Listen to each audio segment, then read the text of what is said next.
पवन सिंह से या खेसारी लाल यादव से मुलाकात नहीं हो पाया, वहाँ से जीत रहे हैं। दोस्तों अभी है हम ब्यासी पुल पे। यूपी और बिहार को जोड़ता है ये पुल, और बक्सर में प्रवेश करता है और बलिया में प्रवेश करता है।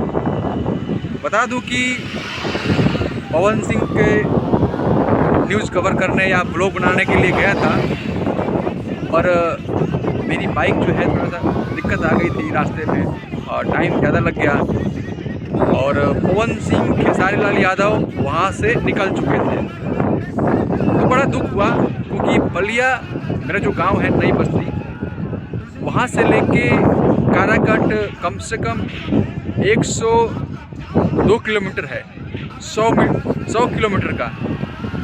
तो कम से कम आना जाने का मतलब 400-500 रुपये तो भाई खर्चे होते ही होते हैं।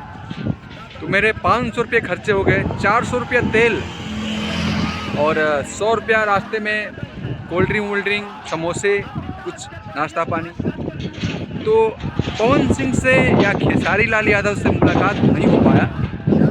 बाकी वहाँ की जो जनता है काराकाट की, उनसे मुलाकात हुआ, उनसे कुछ बातें हुई, काराकाट में किसकी लहर चल रही है, इन चीज़ों पे हमने बात किया।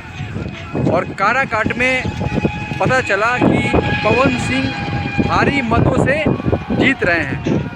पवन सिंह का जलवा वहाँ बहुत तगड़ा है, और पवन सिंह जो लड़के हैं पवन सिंह के दीवाने हैं, फैन हैं, पवन सिंह को फुल सपोर्ट कर रहे हैं। और इस बार पवन सिंह 99% वहाँ से जीत रहे हैं, काराकाट से 99%। ये मतलब मेरा कहना है, मेरा सर्वे है। बाकी देखते हैं, रिजल्ट तो आने वाला है और रिजल्ट को कोई झुठला नहीं सकता, आपको पता ही चल जाएगा। दोस्तों आप देख रहे थे नई बस्ती ब्लॉग, और मैं आप सभी का भाई अर्जुन। जय बिहार।